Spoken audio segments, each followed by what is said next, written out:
This is Democracy Now!, democracynow.org, The War and Peace Report. I'm Amy Goodman. Last week, Vermont Independent Senator Bernie Sanders, who's challenging Hillary Clinton for the Democratic nomination, drew the largest crowd of any presidential candidate, Democrat or Republican, so far this election season, when he spoke to 10,000 people in Madison, Wisconsin. We can provide health care to every man, woman, and child as a right. We can make certain that every person in this country can get all of the education he or she needs, regardless of the income. We can create millions of decent-paying jobs. We can have the best child care system in the world.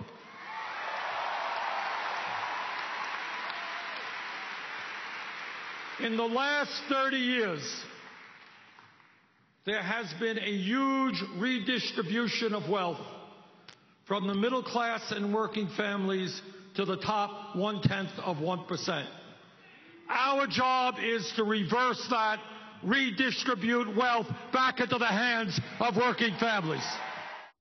In a statement released on Sunday, Senator Sanders praised the Greek referendum. He said, quote, "I applaud the people of Greece for saying no to more austerity for the poor, the children, the sick, and the elderly. In a world of massive wealth and income inequality, Europe must support Greece's efforts to build an economy which creates more jobs and income, not more unemployment and suffering." That's Bernie Sanders' comment. Yesterday at Portland, Maine, he drew something like 9,000 people. The country hasn't seen this kind of crowds before. Front page of the New York Times today, headline, "Sanders' momentum in Iowa leaves Clinton camp on edge." Talk about how Sanders fits into this bigger picture, Richard. I think what Syriza shows in Greece is the potential of a mass popular resistance, not only to the austerity policies that came in after the crisis of 2008, but even to the very basic system of the countries of Europe that divide people into a tiny number of very wealthy and a mass of poor, that the system is producing outcomes that more and more people are hurt by, are critical of, and want to change. But the conventional politics, the Republican and Democratic parties here and their equivalents all across Europe, don't see it, don't act on it, don't even speak about it. So it becomes a kind of a vacuum where there's no political expression of what a growing mass of people feel, both about austerity and about capitalism as a system. And so it's like a solution into which you drop that last little bit of hard material and everything crystallizes. Everybody is waiting for the new political voice to emerge that speaks to and represents what the traditional politics have failed to do.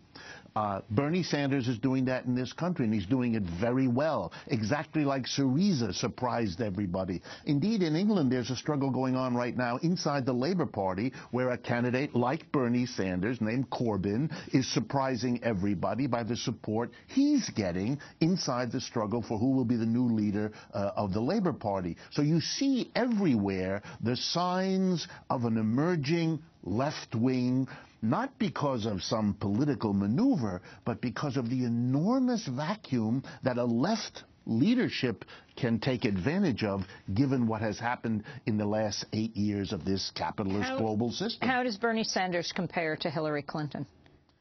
Well, she's the old. She's the staid, do it by the books, the old rules, as Paul said so nicely. She's playing the game the way the game has been played now for decades. Bernie Sanders is saying the unthinkable, saying it out loud, saying it with passion, putting himself forward, even though the name socialist, which was supposed to be a political death sentence, as if it weren't there. And he's showing that for the mass of the American people, it's not the bad word it once was.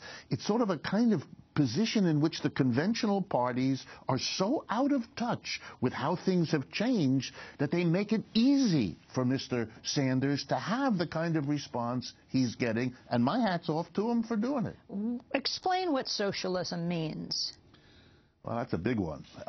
Socialism has traditionally meant one thing, but it's changing as well. Traditionally, it meant that instead of private ownership of means of production, of factories and land and offices. You socialize it. The government takes it over.